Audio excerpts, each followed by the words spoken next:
নৌমিতার উস্কানিমূলক কথায় ক্ষেপে যায় লাবণী।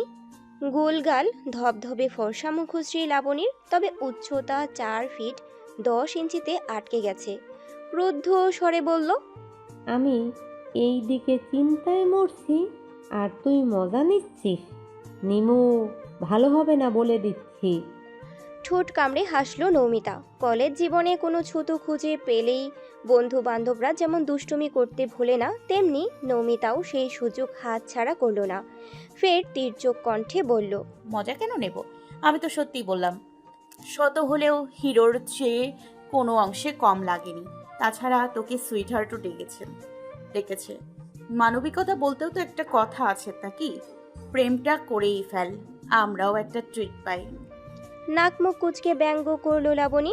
হিরো না ছাই, চুলে লাল রং, হারকুলিস মার্কা বডি, সেই সাথে বিরক্তিকর কথার ভঙ্গি, পোশাক সেন্স তো একেবারেই জিরো লেভেলে।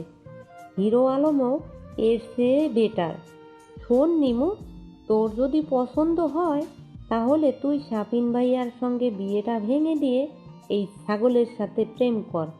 আমি বাবা এসবে নেই। দমে গেল নমিতা। লাবণীর পিঠে হাত রেখে শান্ত স্বরে বলল, আচ্ছা ছাড়, চিঠিটা খোল, দেখি কি লেখা আছে। লাবণী খুলল চিঠিটা। হাতের লেখা খুবই করুণ অবস্থা। কি লিখেছে ভালো করে বোঝা যাচ্ছে না। নমিতা এই চিঠি নিয়ে মিনিট 10 হাসাহাসি করল। লাবণী রেগে মেগে অ্যাটম বোম হয়ে চিঠিটার ইস্তফা দিল। এখন শুধু টুকরো টুকরো অংশগুলো ঘাসের উপর পড়ে আছে। টিফিন টাইমে কাইফাকে বাড়িতে পাঠিয়ে দিয়েছে নমিতা। ছুটি অবধি থেকে কি করবে? এমনিতেই দিনের অবস্থা ভালো না, এসব ভেবে রিকশায় তুলে দিয়েছে। ছুটি হয়েছে 4টে নাগাদ। আকাশ এখন সাদা কালো রঙে সেজেছে, মাঝে মাঝে তর্জন গর্জনও করছে। হঠাৎ বৃষ্টিতে গা ভেজাতে চায় না কেউই। প্রকৃতির এই রূপ থেকে বাঁচতে সবাই দ্রুত যানবাহনে চড়ে বসে। নৌমিতাও তার ব্যতিক্রম নয়, কিন্তু বিপত্তি বাঁধল মাঝ রাস্তায়। ঝরঝর করে বৃষ্টি পড়তে শুরু করে দিয়েছে। হুড়মুড়িয়ে নামছে বৃষ্টির কণাগুলো। বৃষ্টির দাওয়ায় অটোতেও ভিজে যায় অনেকে। নৌমিতার গায়েও পানির ফোঁটা ছিটে আসে। হঠাৎ বৃষ্টিতে পানির ফোঁটাগুলো বেশ ঠান্ডা। মোহাবিষ্ট দৃষ্টিতে তাকিয়ে আছে রাস্তার পাশে দণ্ডায়মান সুউচ্চ গাছগুলোর দিকে। পূর্বের তুলনায় চকচক করছে সবুজ প্রকৃতি। ইচ্ছে জাগলো সপ্তাদশীর মনে, সেও ভিজবে। বহুদিন বৃষ্টি বিলাস হয় না তার। মায়ের বকুনির ভয়ে এত বড় সুযোগ হাতছাড়া করা যাবে না। হোক না একটু অবাধ্য। অবশ্য সে বকা খেয়েও বহুবার বৃষ্টিতে ভিজেছে। এসব তার কাছে কোনো বিষয় না। আজও সে ভিজবে। কারো কথা শুনবেও না, ভাববেও না। মুক্ত পাখির মতো মন খুশি ভিজবে। চোখ বুজে বড় দমে শ্বাস নিয়ে ত্রস্ত স্বরে বলল, ড্রাইভার চাচা, এখানেই গাড়ি থামান। এখানে গাড়ি থামাবো? বৃষ্টি পড়তেছে তো মা। কিছু হবে না, আপনি একটু গাড়িটা সাইড করুন। থামলো গাড়ি। লাবণীর মাথায় ঢুকলো না মাঝপথে গাড়ি থামানোর কারণ। সাগ্রহের প্রশ্ন ছুড়ল, গাড়ি থামাতে বললি কেন? এখানে করবিটা কি? মুচকি মুচকি হাসি নৌমিতার ঠোঁট জুড়ে দোল খাচ্ছে। বুদ্ধি করে ব্যাগটা লাবণীর কোলে রেখেই নেমে পড়ল। ভিজতে ভিজতে বলল, চাচা চলে যান আপনারা। লাবণী, ব্যাগটা তোর কাছে রেখে দিস, নিলয়কে পাঠাবো তোদের বাড়ি। উজবুক বনে গেল লাবণী। বদ মতলবটা বুঝতে পেরে চেঁচালো খুব করে, চলে আয় নিমু, ঠান্ডা লেগে যাবে।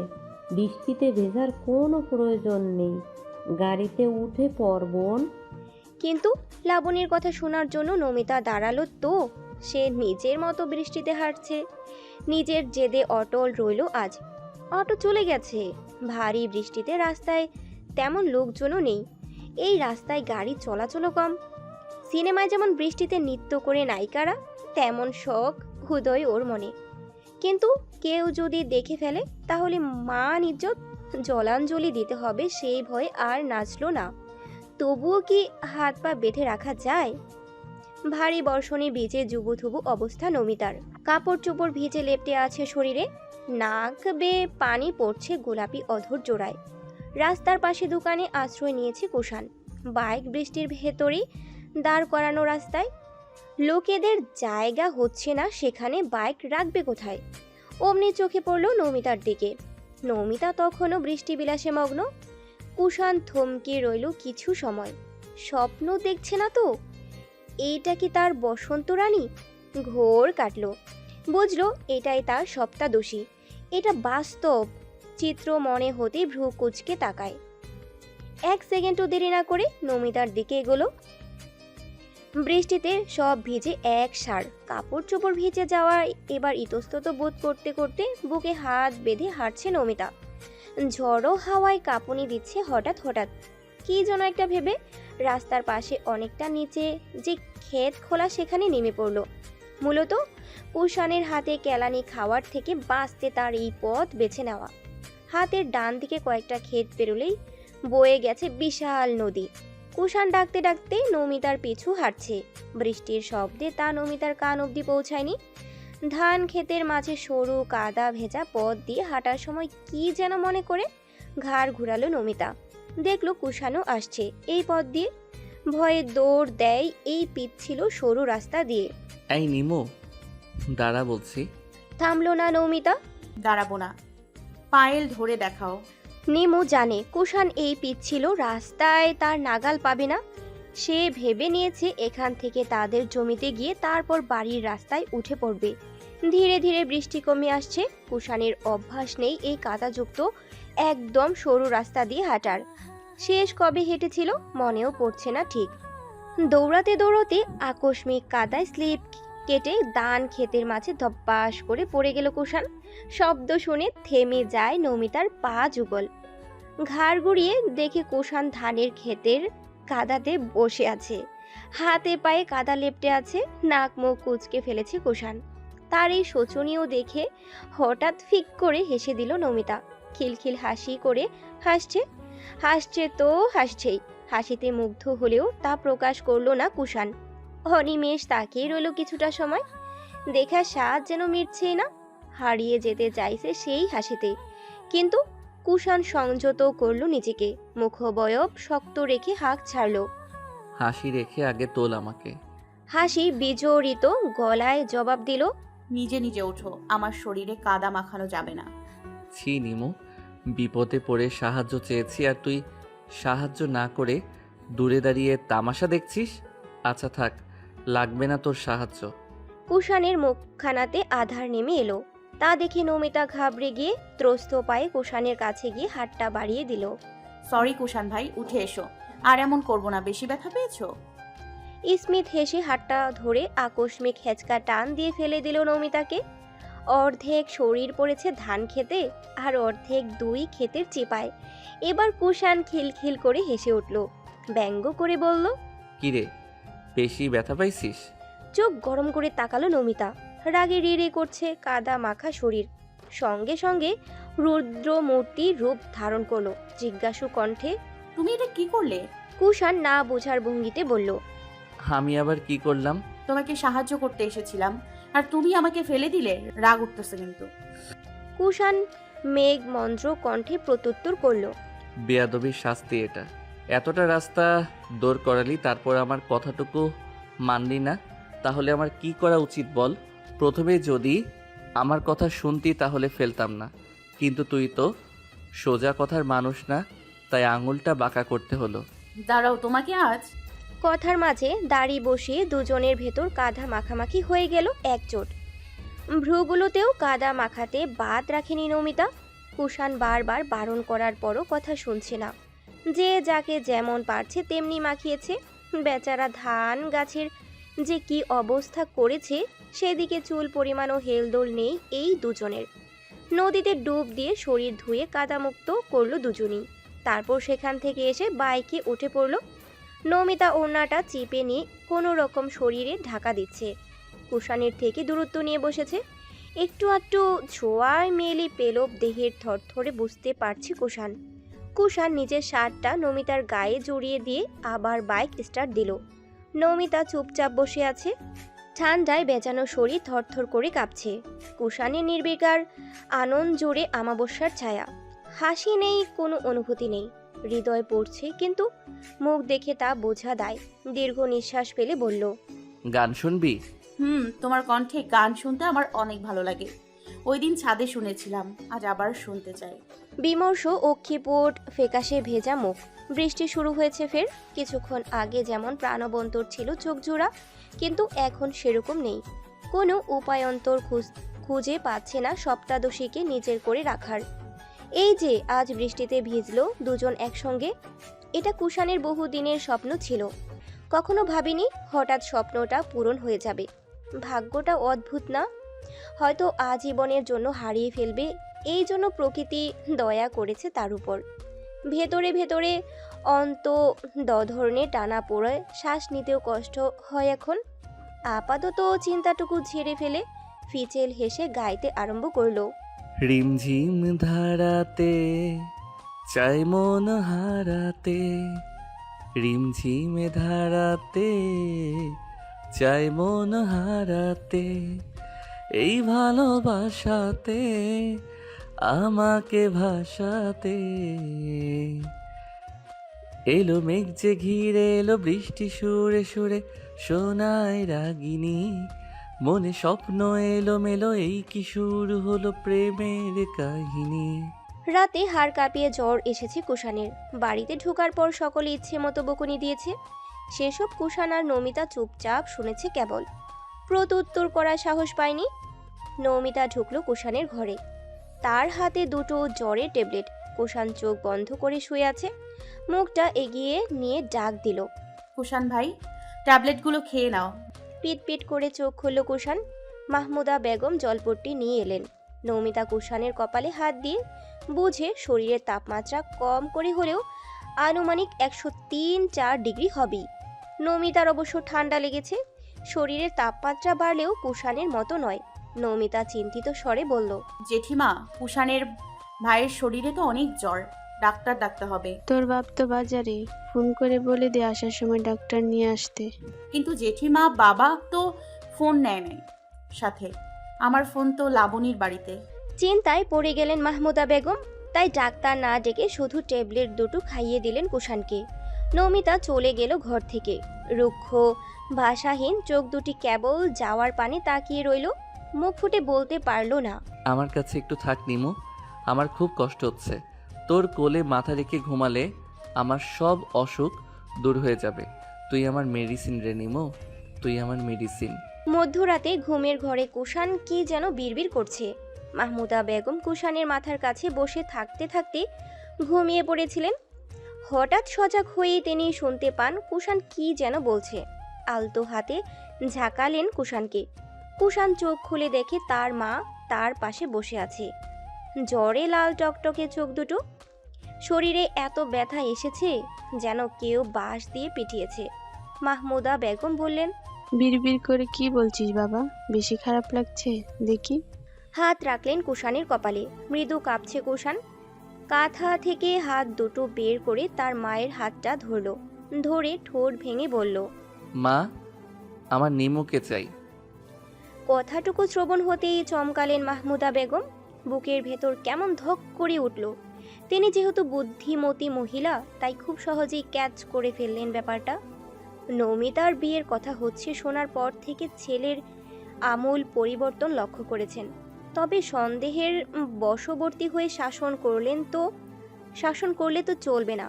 পুরোটা পরিষ্কার করে জানতে হবে। স্বাভাবিক হয়ে বললেন, মিনুকে দিয়ে কি করবি? ও তো এখন ঘুমাচ্ছে। নির্বিকার চোখে মায়ের মুখটা দেখলো কুষাণ। বলল, আমি নিমুকে ভালোবাসি মা, আমার নিমুকে সারা জীবনের জন্য চাই। কথাটুকু কর্ণকুহরে পৌঁছানোর আর শান্ত থাকতে পারল না মাহমুদা বেগম। অবাক চোখে তাকালেন। অবিশ্বাস্য সুরে প্রশ্ন ছুড়লেন, মাথা ঠিক আছে তোর? জ্বরের ঘরে কি আবল তাবল বলছিস কুশ? তোর এখন মাথা ঠিক নেই। চুপচাপ ঘুমিয়ে পড়। সকালে ডাক্তার দেখানোর ব্যবস্থা করছি। না মা, আমি সৎজ্ঞানে বলছি আমি নিমুকে ভালোবাসি। আমার বউ হিসেবে শুধু ওকেই চাই। মা, তুমি প্লিজ নিমুর বিয়েটা আটকাও। আমি নিমুকে ছাড়া বাঁচবো না। বলে ছোট বাচ্চাদের মতো মাকে জড়িয়ে ধরে হাউমাউ করে কেঁদে দিল কুষাণ। সেই কাদায় লুকিয়ে অসহায় প্রেমিকের আর্তনাদ। ব্যস্ত হয়ে পড়লেন মাহমুদা বেগম। এ হয় না কুশ, এটা সম্ভব না। তুই এখন বাচ্চা না কুশ, কান্না বন্ধ কর। ক্রন্দনরত স্বরে কুষাণ আকুতি করল। কেন হবে না মা? আমি নিমুকে আমার জীবনের চেয়েও বেশি ভালোবাসি। নিমুকে সুখে রাখবো। আমার মধ্যে কিসের কমতি? মা, তুমি না করো না। আমার নিমুকেই চাই। চাই মানে চাই। ও আমার সপ্তাদোষী। ও আমার অস্তিত্ব। মা, ও মা, নিমুকে তোমার পুত্রবধূ হিসেবে মেনে নাও না। ছেলের কান্নায় মাহমুদা বেগমের চোখেও পানি আনতে বাধ্য করলো। কান্না গিলে নিতে চেয়েও আটকাতে পারলেন না। কোনো পুরুষকে এতটা দুর্বলভাবে কান্না করতে দেখেনি কখনো। তবে মাঝে মাঝে যখন বড় বিপদের সম্মুখীন হয়, কুষাণের বাবা ভেঙে পড়েন, তখন এভাবে ওনাকে জড়িয়ে ধরে কাঁদেন। কিন্তু সেই কান্নাটাতে এতটা অসহায়ত্ব ছিল না। না ছিল হৃদয় ভাঙার তীব্র আর্তনাদ। ছেলের মাথায় হাত রেখে বললেন, শুয়ে পড় কুশ, এসব কথা আর কাউকে বলবি না। চাইলেই সব কিছু পাওয়া যায় না। কিছু জিনিস সৃষ্টিকর্তা আমাদের ভাগ্যে রাখেননি, তবুও আমরা সেটার প্রতি আকৃষ্ট হই। মিনু কোনো পুতুল নয় যে চাইলে আর মেলা থেকে কিনে এনে দিলাম। সে আর তোর নেই। অবুঝের মতো আওড়ালো। কেন? সব কিছু চাইলেই পাওয়া যায় না মা? নিমু আর আমার নেই মানে? নিমু শুধু আমার, আর অন্য কারো হতে পারে না। হতে পারে না মা। ও আর কারো হতে পারে না। হতে দেব না আমি। জড়বৎ বনে গেলেন মাহমুদা বেগম। কুষাণকে নিজের থেকে সরালেন। পাথরে কণ্ঠে বললেন, বাড়াবাড়ি করিস না কুষাণ।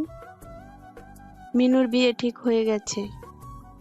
যেখানে মিনু শাফিনকে ভালোবেসে বিয়েটা করতে চাইছে, সেখানে তুই বাধা দেওয়ার কে? মিনুকে বিয়ে করলে তুই কখনো সুখী হতে পারবি না। সে ভালোবাসে শাফিনকে, শাফিনও মিনুকে ভালোবাসে। দুটো মানুষের অভিশাপে আদৌ সুখ জুটবে তোর কপালে? যা হয়েছে ভুলে যা। কাল বিয়ের দিন তারিখ ঠিক হবে, কোনো ঝামেলা করবি না, ঘুমিয়ে পড়। কুষাণ উত্তেজিত হয়ে পড়ল।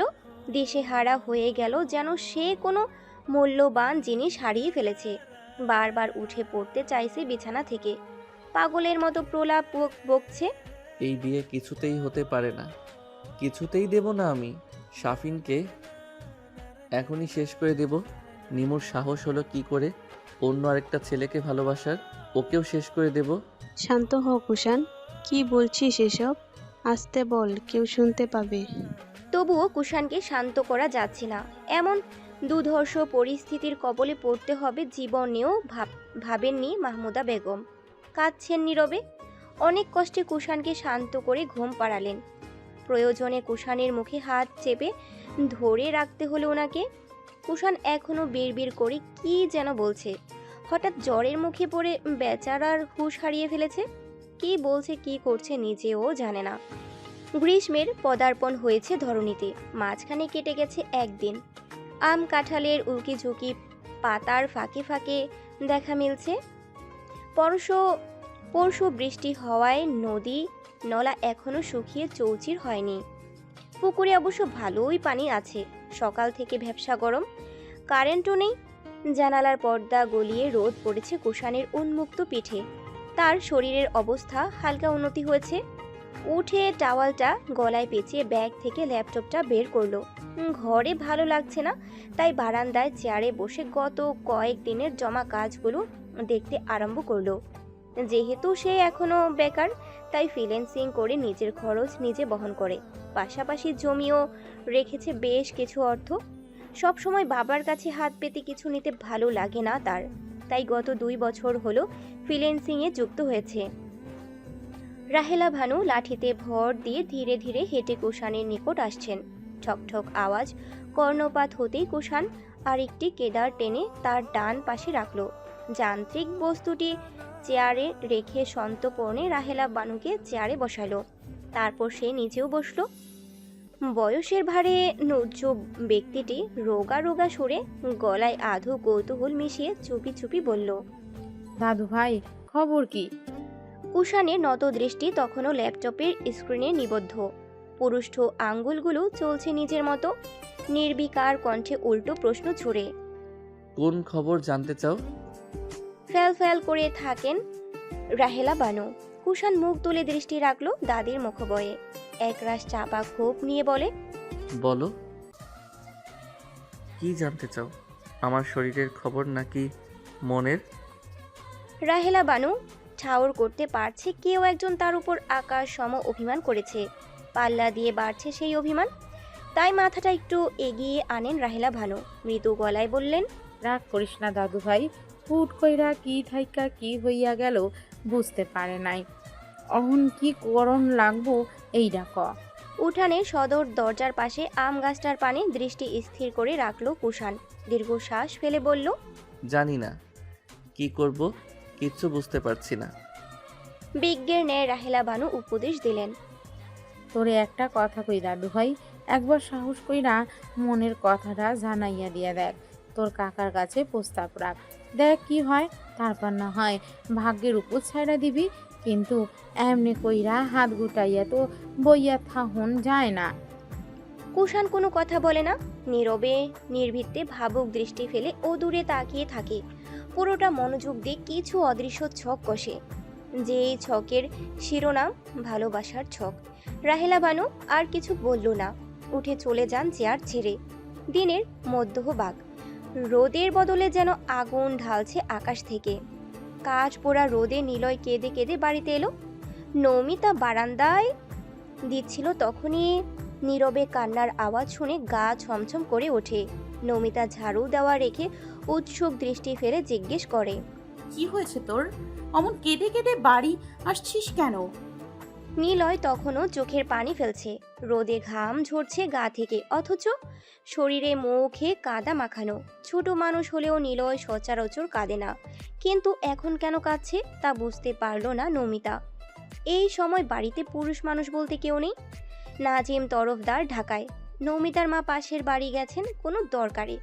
রাহেলা ভানু আর মাহমুদা বেগম দুপুরে খাবার খেয়ে ভাত ঘুম দিয়েছেন। কাইফা গোসলে ঢুকেছে, তাই নৌমিতা ব্যতীত নিলয়ের কাছে কেউ নেই। নৌমিতা এগিয়ে এসে হাত রাখে নিলয়ের কাঁধের উপর। অমনি নিলয় জড়িয়ে ধরে নিজের বোনকে। নৌমিতার মনে সন্দেহ বীজ পুক্ত হয়, ব্যস্ত গলায় জিজ্ঞেস করে, কি হয়েছে তোর? নিলয়, কথা বল। কেউ কি কিছু বলেছে? নিলয় কোনো উত্তর দেয় না। ফের নৌমিতা প্রশ্ন করে, কেউ কি তোকে মেরেছে? কে মেরেছে তোকে? একবার বল। আচ্ছা, এখন কিছু বলতে হবে না, আমার সাথে আয়। বলে নিলয়কে ড্রয়িং রুমে নিয়ে গেল। একটা গ্লাসে পানি পূর্ণ করতেই ঝকঝক করে তা নিমিশেই সাবার করে দিল নিলয়। শব্দ করে গ্লাসটা পূর্বের স্থানে রেখে ঘন ঘন শ্বাস ফেলছে। কিছুটা সময় পর শান্ত হলো। নিজ থেকেই অকপটে ধৈর্য কণ্ঠে বলতে লাগলো, আমরা 6 জন মিলে উত্তরের ক্ষেতে কাবাডি খেলছিলাম। ক্ষেতে বৃষ্টির পানি জমছে, এর মধ্যে পাশের বাড়ির অনিকা এসে আমরা যেখানে খেলছি সেখানে গিয়ে দাঁড়ালো। এখানে দাঁড়িয়ে নাকি খেলা দেখবে। আমরা বারবার বলছি সরে যেতে, কিন্তু সরেনি, উল্টো আরও ক্ষেতের মাঝখানে এসে দাঁড়িয়েছিল। পরে আমরাও কিছু না বলে খেলতে শুরু করি। তারপর গায়ে একটু পানি ছিটকে যায় দেখে রেগে মেগে সুমিয়ার গালে ঠাস করে থাপ্পড় মারে। আমি এর প্রতিবাদ করাতে আমাকেও মেরেছে। মেরে কাঁদার মধ্যে মাটিতে মাথা চেপে শ্বাসরোধ করার চেষ্টা করেছিল।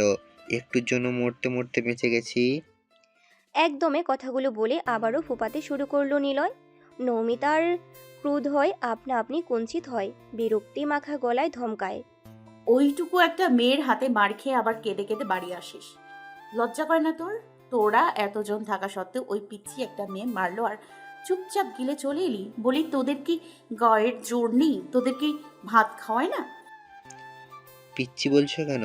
ও ক্লাস 7-এ পড়ে। নৌমিতা চোখ গরম করে দাঁতে দাঁত পিষে বলে, হায় রে হাদারাম, যতই হোক সে তো একটা মেয়ে, আর তুই ছেলে। তাহলে তোর শক্তির কাছে ও পারে কিভাবে? নিলয় বলল, আপু বিশ্বাস করো, আমরাও বুঝতে পারি না অনামিকার শরীর এত শক্তি কি করে এলো। সবাইকে উল্টিয়ে ফেলে দিয়েছে। ওর গায়ের শক্তির সাথে আমরার শক্তি ঠুমকো লেগেছে আজ। আপু, আমার কি মনে হচ্ছে জানো? নৌমিতা উদ্গ্রীব স্বরে বলে। কি? নিলয় সিরিয়াস মুখ করে বলে, অনিকার বাবাও বিদেশ থাকে। ওর বাবা মনে হয় বিদেশ থেকে উন্নত মানের হরলিক্স বা এমন কিছু এনেছে যেটা খেয়ে অনিকা এমন শক্তিশালী হয়ে গেছে। নমিতা হেসে ফেলল। পরক্ষণেই গুরু গম্ভীর আদলে শাসিয়ে উঠল। এমন কিছু হতেই পারে না, আয় তো দেখে আসি। আনিকার কত পাওয়ার, আমার ভাইকে বিনা কারণে আঘাত করা হাড়ে হাড়ে টের পাইয়ে দিব। চল আমার সঙ্গে। সত্যি সত্যি নিলয়ের হাতটা মুঠোবন্দি করে হাঁটা দেয় অনিকাদের বাড়ির উদ্দেশ্যে। বাড়ির সদর দরজায় পা রাখতেই দেখতে পায় অনেক মানুষ জড়ো হয়ে দাঁড়িয়েছে। চারপাশ জুড়ে কানা ঘোষার গুঞ্জন আওয়াজ চলছে।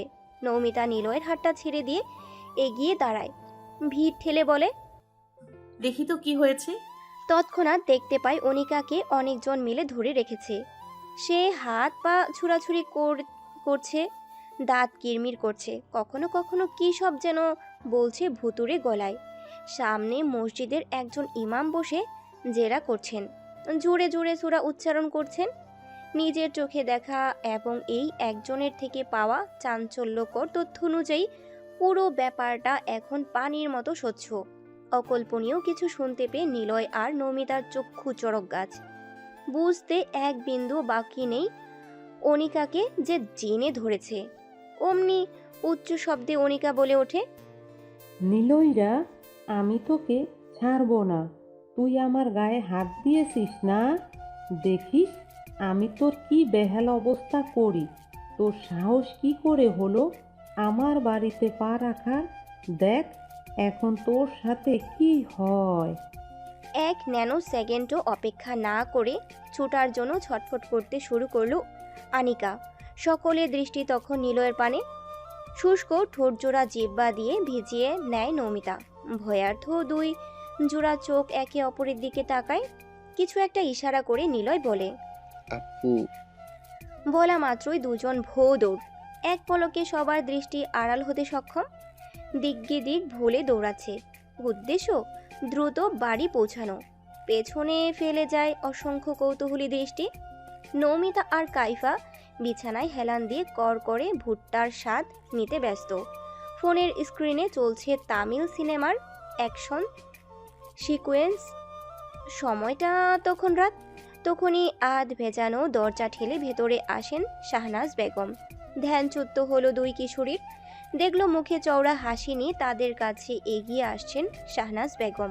উচ্ছ্বাসিত মনে বললেন, তোর বাবা আর তোর ছোট মামা শরীফ ঢাকা থেকে ফিরেছে মাত্রই। দেখে শুনে বিয়ের দিনক্ষণ ঠিক করে এসেছে। আজ যেন কী বার? বুধবার না? নমিতা মাথা উপর নিচ করলো। শাহনাজ বেগম আগের চেয়ে বেশি খুশি নিয়ে বললেন, এই শুক্রবারের পরেই তোদের শুক্রবার বিয়ে। তোর বাবা এসেই সবাইকে জানালো। তোর শ্বশুর বেশি দেরি করতে চায় না, তাই ছোটোখাটো অনুষ্ঠান করে শুভ কাজ দ্রুত সেরে ফেলতে হবে। অজানা আনন্দে নেচে ওঠে নৌমিতার মন। খুশিতে ঝলঝল করছে দীঘল কালো অক্ষি জোড়া। কিন্তু খুশিটুকু মায়ের সামনে দেখাতে পারছে না। পারবে কেমন করে? লজ্জা শরম বলতেও তো কিছু আছে। কাইফা লাফিয়ে উঠল। কাকিমা, সত্যিই আপুর বিয়ে শুক্রবারে? তাহলে তো আর মাত্র 6 দিন বাকি। না না, 6 দিনও না, এর আগে তোড়জোড় আরম্ভ হয়ে যাবে। ইয়ে, কি মজা আপুর বিয়ে। দৃষ্টি নত করে ফেলে নমিতা। এখনই কেমন লজ্জায় লাল হয়ে গেছে গাল দুটো। এতদিন মানুষকে বিয়ের কথা বলে সে লজ্জা পাইয়েছে। আজ সে নিজেই পাচ্ছে, কারণ এবার যে তার নিজের বিয়ে। অপরিচিত অনুভূতিরা একে একে ঝাপটে ধরছে সপ্তাদশীকে। শেষ বিকেলে যেমন আকাশে গোধূলি রঙের দেখা মিলে, তেমনি সেই গোধূলি রং নেমে এসেছে প্রেমেময় চিত্ত জোড়ায়। কাইফা ইচ্ছে করে আরও লজ্জা পাইয়ে দিচ্ছে। তাদের দুই বোনের এসব খুনসুটি মাঝে রইলেন না শাহনাজ বেগম। তিনি চলে গেলেন আত্মীয় স্বজনকে খবরটা জানাতে। ভোরের নীলাভ ধ্বনি ছুঁয়ে নিঃশব্দে উদিত হয় সূর্যি মামা। আকাশের কোপল ছুঁয়ে ধাবমান সৌররশ্মির অপূর্ব জ্যোতিপুঞ্জ। সেই সকালে ক্রোধান্বিত মেজাজে একের পর এক সিগারেট টানছে আবিদ। মস্তিষ্ক যেন অচল হয়ে পড়েছে তার। এরই মধ্যে ঝড়ের বেগে বাইক চালিয়ে আবিদের কাছে এসে বাইক থামালো কুষাণ। আবিদের ডান পাশে দাঁড়ায়। জায়গাটা বাজারের পেছনে নদীর ঘাটে। আবিদ একটা সিগারেট কুষাণের দিকে বাড়িয়ে দেয়। দুইবার সুপ টান দিয়ে ধোঁয়া ছাড়লো নাক দিয়ে। নিঃশব্দতায় বিস্ফোরণ ঘটল কুষাণ। সিগারেট ফুঁকতে ফুঁকতে আগ্রহান্বিত কণ্ঠে জিজ্ঞেস করে। What happened? এবার ক্ষিপ্ত মেজাজটা প্রকাশ্যে ঢাললো আবিদ। একদমে বলে, কি ঘটেনি এটা বল। কোন জানোয়ারের বাচ্চা নাকি আমার লাবণীকে কলেজের ক্যাম্পাসে চিঠি দিয়েছে। শুধু চিঠি দেয়নি, সঙ্গে নাকি হুমকি দিয়েছে।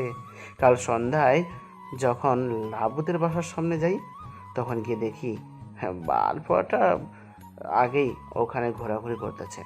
সালার পুতের কত বড় সাহস!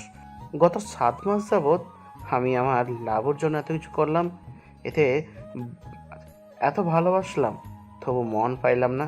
আর শালা 2 দিনের বৈরাগী হইয়া আমার লাবুর দিকে হাত বাড়াইব, ওর হাতটাই আর রাখতাম না। আমার জানের দিকে তাকানোর সাহস পাইল কই ওই শালা? শুদ্ধ আর অশুদ্ধর মিশ্রণে রাগ প্রকাশ করলো। শান্ত গলায় কুষাণ বলে, শান্ত হ দোস্ত। কথার মাঝখানে ফুল স্টপ বসিয়ে ক্ষিপ্র মেজাজে চেঁচিয়ে উঠল আবিদ।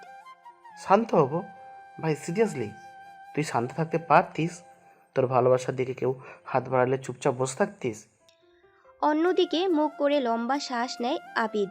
সিগারেটের লম্বা টান দিয়ে কুষাণ মৃদু শব্দ করে তাচ্ছিল্য স্বরে হেসে ওঠে। তার ভালোবাসার মানুষটাই তো স্বেচ্ছায় অন্য আরেকজনের ঘরে চলে যাচ্ছে, তবু সারা জীবনের জন্য। সেখানে একতরফা পাগলামো করে লাভটা কি? দুটো মানুষ যখন অধীর আগ্রহে পূর্ণতা লাভের আশায় রাত দিন প্রহর গুনছে, সেখানে তৃতীয় ব্যক্তি তথা ভিলেন সেজে সবার চোখে কাল হয়েই বা হবে? ভালোবাসার মানুষকে ভালো না রাখতে জানলে এ আবার কেমন ভালোবাসা? থাক না কিছু অপূর্ণতা, সব পেয়ে গেলে আফসোস করার মতো কিছু থাকবে না। কুষাণের হাসির কারণ আবিদ প্রথমে বুঝতে না পারলেও একটু পর স্পষ্ট হয়। দপ করে নিভে যায় তার মনের আগুন। অনুতপ্ততার সুরে বলে, দোস্ত আমাকে মাপ। ছেলেটার নাম জানিস? এখন কোথায় থাকতে পারে ধারণা আছে? নির্মল স্বরে কথাটুকু বলে প্রসঙ্গ পাল্টায় কুষাণ। আবিদ বুক ভরে আশা নিঃশ্বাস ফেলে বলল, জানি। এখন কলেজে পাবো। চল। কোথায়? গেলেই দেখতে পাবি। নদীর পাড় থেকে উঠে বাজারে চলে আসে। যেখানে দাঁড় করিয়ে রাখা আছে তাদের দুটো বাইক। তখনই চোখে পড়ে নমিতা আর লাবণীকে। কলেজের উদ্দেশ্যে এসেছে। বাজার থেকে অটো বা রিক্সা করে কলেজে পৌঁছাতে হয়। তৎপরতায় দ্রুত পকেট থেকে ছোট্ট পারফিউমের বোতলটা বের করে গায়ে মেখে নেয় কুষাণ। আবিদের দিকে বাকি পারফিউমটুকু এগিয়ে দিলে সে বাইক স্টার্ট দিতে দিতে শুধায়, লাগবে না। আরে শালা, তোকে এমনি এমনি গায়ে মাখতে বলছি না। তোর লাবণী আর নিমু অটোর জন্য ওয়েট করছে, এই তো সুযোগ। শালা মাখলে মাখ, নয়তো যেখানে খুশি যা। উপকার করতে চাইলেও তেরামি করবি। কুষাণের রাগত স্বরে কথাগুলো বলে বাইকের গিয়ারে শক্ত করে হাত রেখে দ্রুত নৌমিতার দিকে যাচ্ছে। আবিদ ঝটপট পুরো পারফিউমটা মেখে খালি বোতলটা ছুঁড়ে ফেলে দিল। সেও ছুটল কুষাণের পেছন পেছন। কুষাণ নৌমিতার কাছে গিয়ে স্পিড কমাতেই নৌমিতা ধীরক স্বরে বলে ওঠে, কুষাণ ভাই, তুমি কি ফ্রি আছো? যদি কোনো জরুরি কাজ না থাকে তাহলে আমাদের একটু কলেজে দিয়ে আসতে পারবে? মেঘনা চাইতেও জল। প্রবাদটা খুব করে মনে পড়ল আবিদের। ছটফট করছে কুষাণ, যেন হ্যাঁ বলে দেয়, কিন্তু অপেক্ষা করতে পারল না। নিজেই আগ বাড়িয়ে বলল, হ্যাঁ হ্যাঁ, আমরা ফ্রি আছি। কোনো জরুরি কাজ নেই, থাকলেও সেটা পরে করা যাবে। পড়াশোনা বেশি ইম্পর্টেন্ট। উঠে পড়ো। নমিতা ঠোঁট কামড়ে হাসি সংবরণ করল। লাবণীকে বলল, তুই আবিদ ভাইয়ার পেছনে উঠে বস, এক বাইকে দুজোরে বেশি জায়গা হবে না। নমিতা আর কিছু না বলে কুষাণের পেছনে বসে পড়ল। লাবণী দ্বিধায় পড়ে গেল, বসবে নাকি বসবে না, দুটানায় পড়ে সিদ্ধান্তহীনতায় ভুগছে। আবিদের মুখটা ফ্যাকাশে হয়ে গেছে।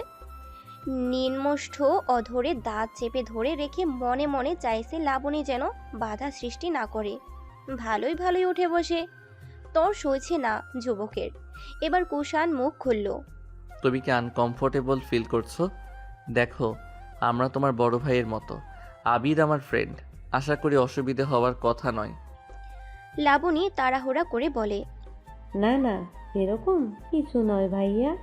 আসলে আমার বাইকে ওঠার অভ্যাস নেই, তাই সময় ভাবছিলাম বাইকে উঠবো কি উঠবো না। আর কোনো ব্যাপার নেই। লে ভয়ে ভয়ে চড়ে বসে আবিদের বাইকে। আবিদের ইচ্ছে করছে গদ গদ হয়ে কুষাণের গালে দুটো চুমু খেতে, কিন্তু নিজের ইচ্ছেটাকে আকাশে উড়িয়ে দেয়। বেশি খুশি হওয়া যাবে না। সেকেন্ডের ভেতরে আননে গম্ভীর্যপূর্ণ ভাব এনে স্টার্ট দেয় আবিদ। মাঝ রাস্তায় আসতেই কুষাণ বুঝতে পারল নমিতা ভিডিও করছে। বুঝতে পেরেই বলল, ভিডিওটা ভালো করে করিস, আমার আইডিতে আপলোড করব। নমিতা ধরা পড়ে যাওয়ার মতো জিহ্বায় দাঁত পিষল, তারপর বলল, ভিডিওটা দিতে পারি, কিন্তু এক শর্তে। নিম পাতার আবার শর্তও আছে? আচ্ছা বল শুনি। নমিতা রাগটাকে গিলে নেয়। যেহেতু এখন তার স্বার্থ সিদ্ধির সময়, তাই অহেতুক ঝামেলা বাড়ায় না। আমাকে মেনশন দিয়ে পোস্ট করতে হবে ভিডিও ক্রেডিটও দিতে হবে, নয়তো ভাববো তুমি আসলে একটা বিটকেল। কুষাণ এক হাতে গিয়ার থেকে আগলা করে নমিতার পায়ে ঠাস করে একটা চর বসালো। নমিতা এতে ক্ষিপ্ত হয়। মারলে কেন? মেরেছই যখন একবার, আর কোনো ছাড়ে পাবে না। তুমি সব সময় আমার সাথে এমন করো, দু চোখের বিষ আমি তোমার। বলে ধীরে ধীরে কুষাণের পিঠে চর দিতে শুরু করলো।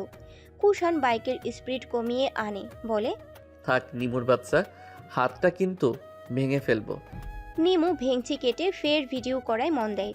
এদিকে ভয়ে লজ্জায় আড়ষ্ট দেহ নিয়ে চুপচাপ বসে আছে লাবণী। বারবার ব্রেক করার জন্য দূরত্ব ক্ষুণ্ণ হচ্ছে দুজনের ভিতর। বুক ধরফর করে লাবণীর। আবিদ যে ইচ্ছে করেই এমন করছে তা আর বুঝতে বাকি নেই। এবার আর শান্ত রইল না লাবণী, অশান্ত গলায় বলল, আপনার সমস্যাটা কি? বারবার ব্রেক করছেন কেন? একই সুরে পাল্টা প্রশ্ন করলো আবিদ। তোমার সাহসটা কি? এভাবে দূরে বসছো কেন? জড়িয়ে ধরতে তো বলিনি, জাস্ট হাতটা একটু কাঁধে রাখো, আপাতত এতেই খুশি হব। আবিদের স্পষ্ট স্বীকারোক্তিতে অস্বস্তিতে ফেলে দেয় লাবণীকে। গলা শুকিয়ে আসে। এত কাছাকাছি কখনো হতে হবে তা অপ্রতিম ছিল। বিচলিত স্বরে জবাবটুকু রাখে, নিজের লিমিটে থাকুন, না পেরে আপনার সঙ্গে যেতে হচ্ছে। কুষাণ ভাইয়া না থাকলে কখনোই যেতাম না। গত 7 মাস ধরেই তো লিমিটেই আছি লাবণী, আর কত থাকবো বলো? আর কতটুকু ভালোবাসলে তুমি আমার ভালোবাসা স্বীকার করবে? আমার মধ্যে কিসের এত কমতি আজ তোমাকে বলতে? আবিদের কণ্ঠে ফুটে ওঠে প্রেমিক হৃদয়ের ব্যাকুলতা। বাইক চলছে ধীর গতিতে। কুষাণরা অনেকটা এগিয়ে লাগামহীন কথায় লজ্জায় পড়ে যায় লাবণী। সূক্ষ্ম ঠোঁটজোড়া জিহ্বা দিয়ে ভিজিয়ে নেয়। সে কি করে বলবে সে একবার ধোঁকা খেয়েছে, ঠকেছে? নিশ্চুপ চোখের পানির ফেলে। গত 7টা মাস ধরে আবিদের গতিবিধি সম্পর্কে সে ভালোই অবগত। সত্যি যে ভালোবাসে লাবণী তা উপলব্ধি করতে পেরেছে। সেও তো ভালোবাসতে চায়, কিন্তু আবারও যদি প্রেমিক পুরুষের বউ না হতে পারে তাহলে হয়তো এবার আর বাঁচবে না। তার ভাবনায় ছেদ পড়ল আবিদের বলা কথায়। আমি বেঁচে থাকতে অন্য আরেক ছেলে আমার তোমাকে চিঠি দিচ্ছে, প্রেম নিবেদন করছে, এসব আমি সহ্য করবো? সিরিয়াসলি? এবার কিন্তু ধৈর্যের ভাত ভেঙে যাচ্ছে লাবণী। এই আবিদ মির্জা কি কি করতে পারে তোমার ধারণাটুকুও নেই। নিচে ঠোঁট কামড়ে নিজেকে শান্ত করে লাবণী। অনেক কথা বলার আছে, কিন্তু সব কথা যে সবার সাথে বলা যায় না। প্রচণ্ড সংশয় হয়, সাহসে কুলিয়ে উঠতে পারে না। তারপরও ভীতু মেয়েটা আজ মনে সাহস জুগিয়ে নিরুত্তাপ স্বরে বলে ওঠে, আপনাকে কিভাবে বলবো কথাটা আমি ঠিক বুঝতে পারছি না। কিভাবে বললে আপনি বুঝতে পারবেন সেটুকু ধারণাও নেই। প্রেম জিনিসটাকে আমি বড্ড ঘৃণা করি জানি। এখন হয়তো জানতে চাইবেন কেন আমি পুরোটাই আপনাকে বলবো আজ। হয়তো চমকাবেন, খারাপ ভাববেন, তবে আপনার জানা জরুরি, নয়তো গত 7 মাসের মতো আরও কিছুটা সময় আপনার জীবন থেকে বৃথা নষ্ট হবে। এতটুকু বলে বুক প্রলম্বিত শ্বাসটা ত্যাগ করলো। আবিদ নিঃশব্দে শুনছে, প্রত্যুত্তর করছে না। লাবণী কি বলতে পারে এটা ভাবতেই তার হৃৎপিণ্ড ধাপড়িয়ে বেড়াচ্ছে। কলেজের প্রায় কাছাকাছি চলে এসেছে বলে আবিদ অন্য একটা রাস্তায় ঢুকে পড়ে বাইক থামায়। গভীর মায়াভরা চাহনি তার। চোখের ভাষায় কত ব্যাকুলতা, কত স্বপ্ন, গত 7 মাসের অসংখ্য স্মৃতি ভেসে ওঠে মস্তিষ্কে। তার ধ্যানচ্যুত করে মিহি কণ্ঠের অধিকারী লাবণী বলতে শুরু করে,